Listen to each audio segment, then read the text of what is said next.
One Saturday in 1905, in the city of Manchester, England, a factory worker by the name of William Hope set out to photograph a friend. Mr. Hope, an amateur photographer, had been through the same process many times before, and certainly nothing about this day was different than any other. Once in the developing room, something unusual happened. At first, he wondered if he had forgotten to clean the photographic plates, but it soon became clear what had taken place. The image of a woman had appeared on the photograph. Hope's friend recognized her immediately. It was his sister, who had died 12 years before. Mr. Hope believed he had photographed a ghost.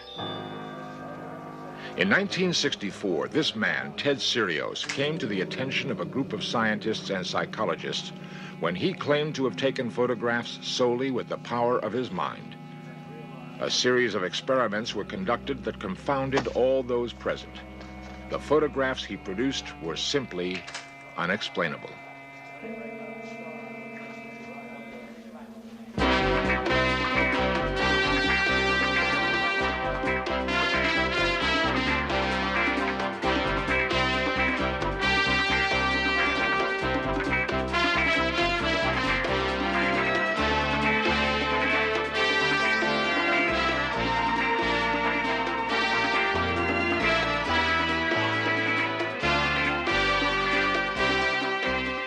This series presents information based in part on theory and conjecture.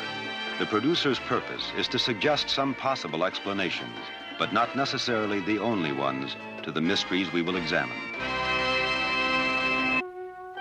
In 1874, Sir William Crookes, a scientist and member of the London Psychical Society, was investigating the spiritual medium Florence Cook.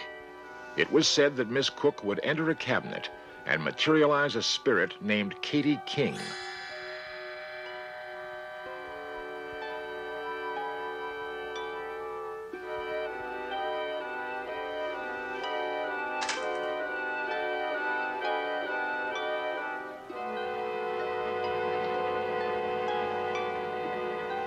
Though he believed he saw her with his own eyes, he was still not convinced that she and the medium were not one and the same person. To clear up his doubt, he opened the cabinet in which the medium worked. In his own words, "I examined Katie with steadfast scrutiny until I had no doubt whatever of her reality."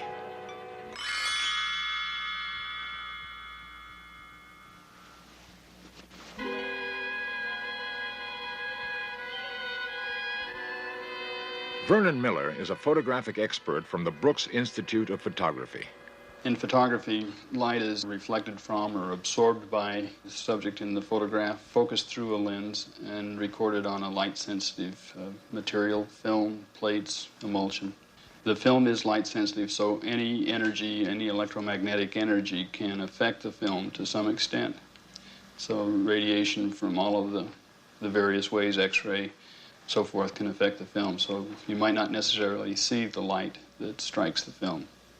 I've seen many examples of accidental ghost photography. I've seen very few, if any, actual examples of a process. Most of the ghost pictures that I've seen are examples of double exposure techniques, where one image was recorded against a dark background, and that image superimposed on a normally lit scene so that you can see the brighter image against the normal scene. This particular picture seems to be quite a production. This is not accidental. The photographer wanted to achieve this effect. There are a few clues. The ghost image is quite bright against a darker background, indicating that he was illuminated some way that would show him against that. We can see 2 or 3 images of the hand as it goes up the banister. Many times there are other clues. The ghost scene will be lit artificially with a directional light, as in this crucifixion scene.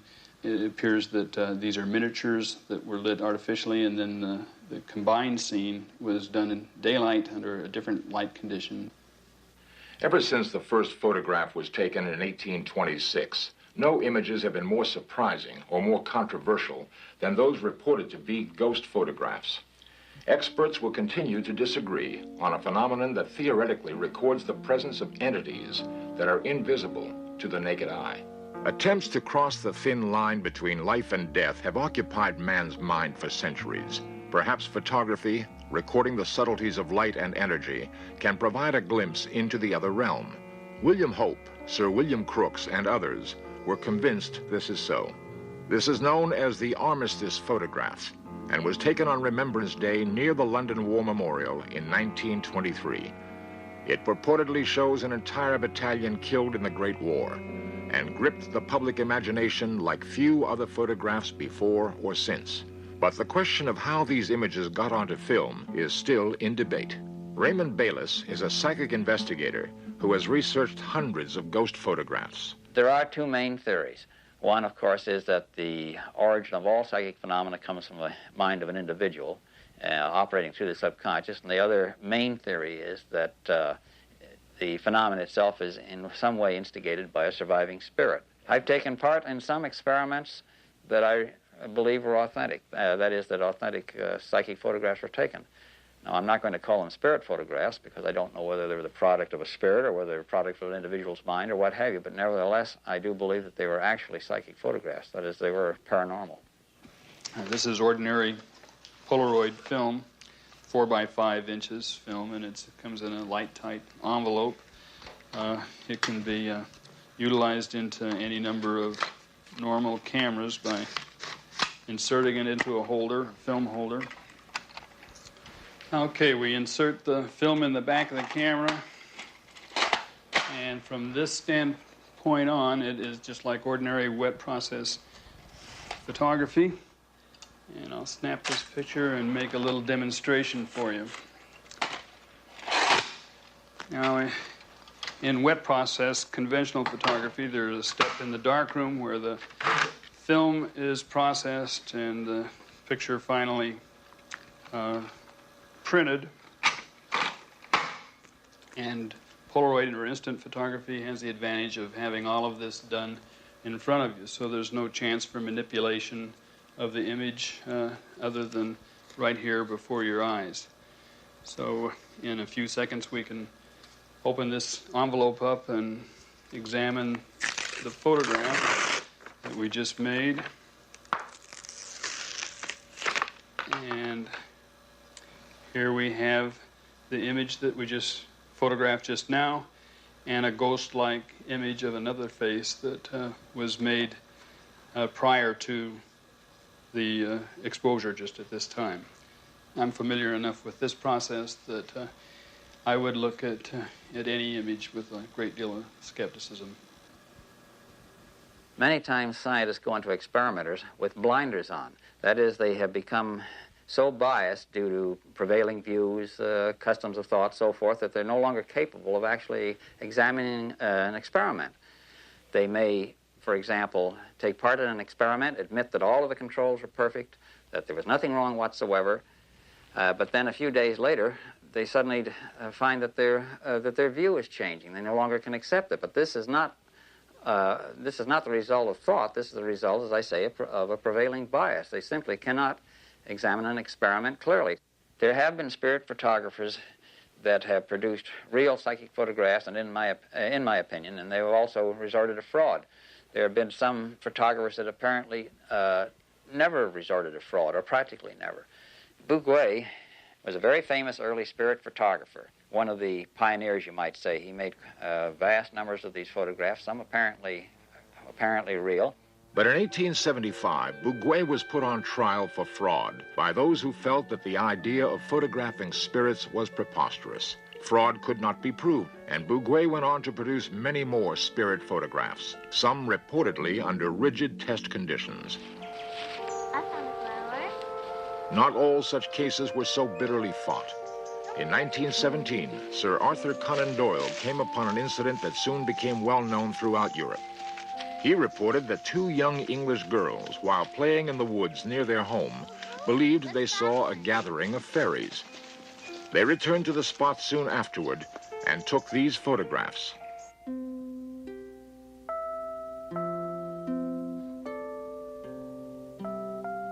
Skeptics pointed out the suspicious resemblance to several drawings done by Claude Shepperson to illustrate a poem entitled A Spell for a Fairy. Episodes such as this tended to cast doubts on spirit photography. Natural cave formations in Southern California provide photographer Seymour Locks with fertile ground for picking up energies from past civilizations. Coming into the cave area, what I was feeling was simply that it had been used by somebody. It was just a message that I was getting. There are energies in the earth, sometimes from water, sometimes from minerals, and sometimes from the presence of entities who have used this, because everything in nature has a memory. Rock, whatever, has a memory. And so I would assume that the energies in this area would have to do with the people who lived here at one time, Indian people, whomever.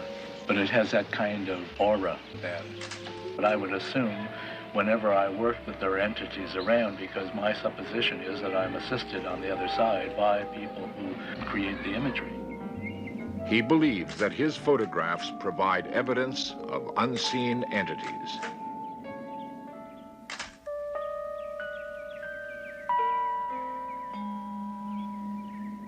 More than 10 years ago, unexplainable images began appearing in photographs taken by Seymour Locks.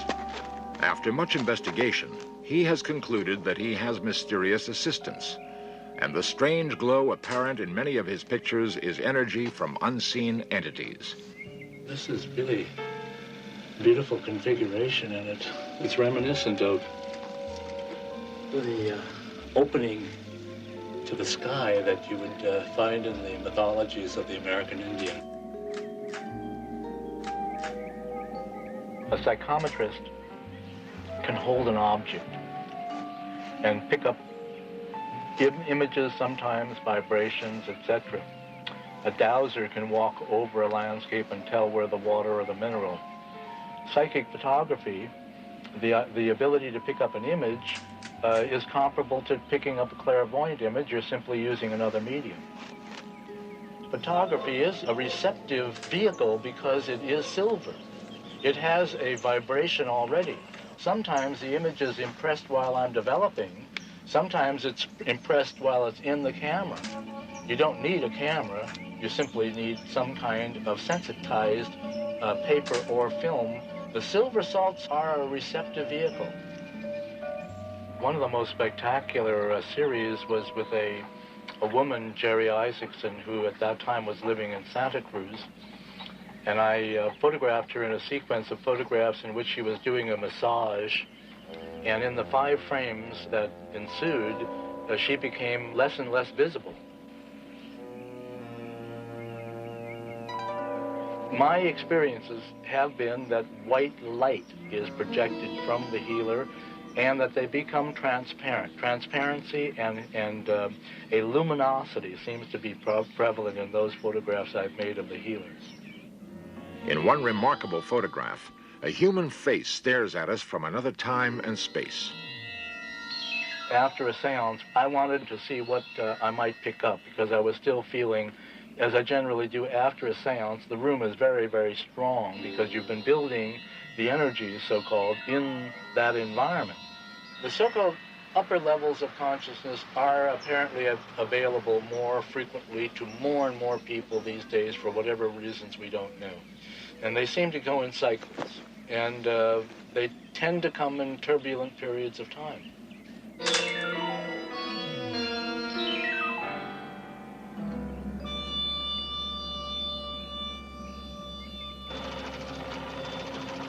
Perhaps we are still evolving. It seems very possible that the brain, even now, has capabilities which are still untapped. Dr. Michael Graves is a neurologist in Los Angeles and is keenly aware of the bewildering complexity of the mind. How the brain actually works when we do something as simple as think or say a sentence is something that we know really very little about.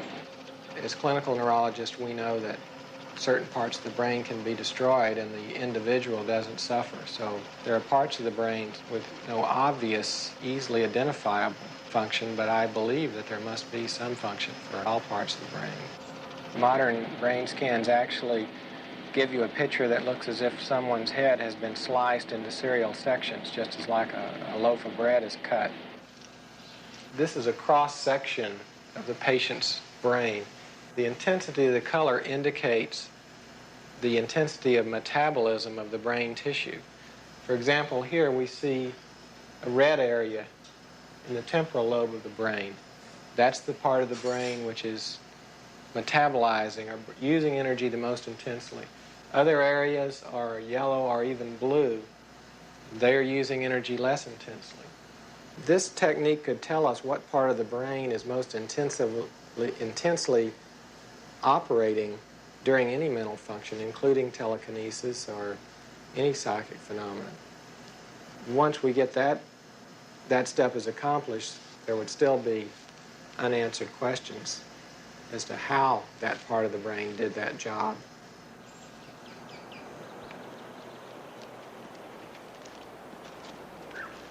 In Waterville, Maine, the Veilleur family has confounded skeptics with their ability to capture ghost images on film.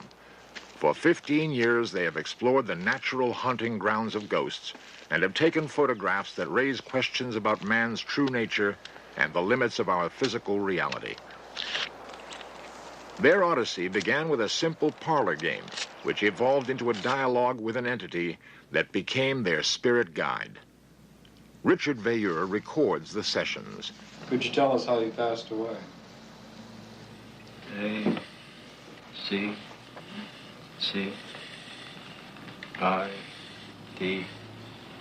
Ouija first started in December of 1965, and it started as sort of a parlor game or as an amusement. F-R-I.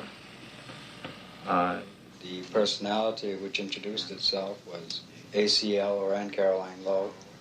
She gave information concerning herself as to where she was buried, the inscription on her gravestone, location of the cemetery, and so forth. I friend family. That's what I get out of it. Would it be possible to photograph you? Yes.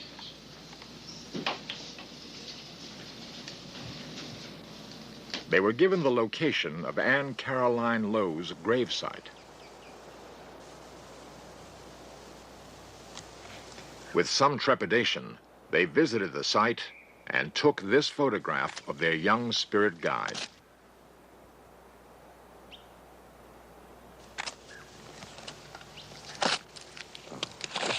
Though they photographed in a wide variety of situations, researchers couldn't find any deception involved in their method.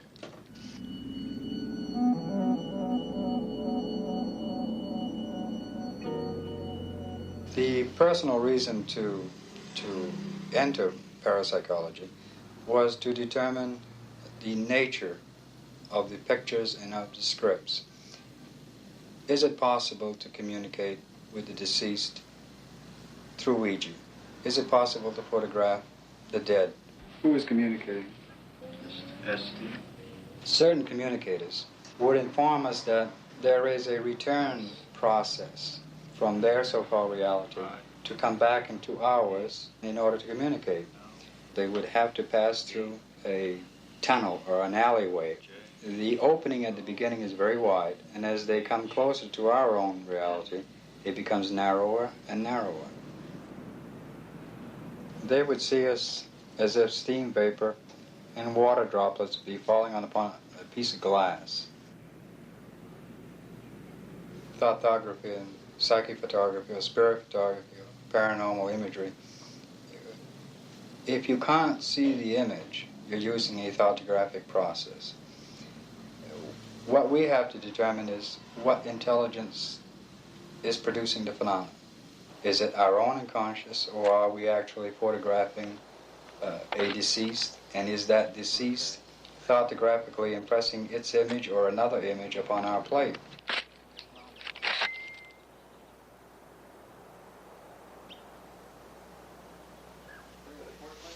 In 1966, in Denver, Colorado, a series of tightly controlled experiments are conducted.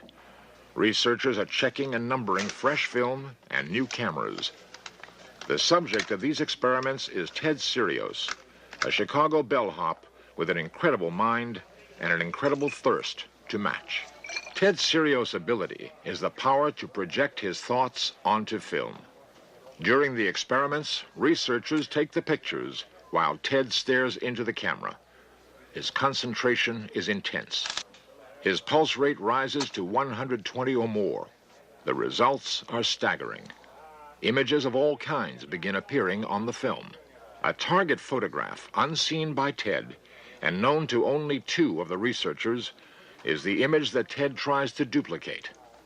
Sometimes, when he is sure he has the photograph, he shouts, "I got it that time." An amazing aspect of the pictures is that they often contain small errors in form. They are not quite exact duplicates, like the inverted strut of this plane. It is as though that part of his brain that does these things can't make up its mind about the target picture. Again and again, he matches the target pictures until it is difficult to doubt that he is actually doing what he says he is. One of the most spectacular demonstrations of all takes place in a Colorado television station. In a moment of bravado, Ted claims that he can actually put images onto the videotape. Here are the results of that experiment. Convention tells us that this should not be possible. But if these images don't come from the mind of Ted Sirios, where do they come from?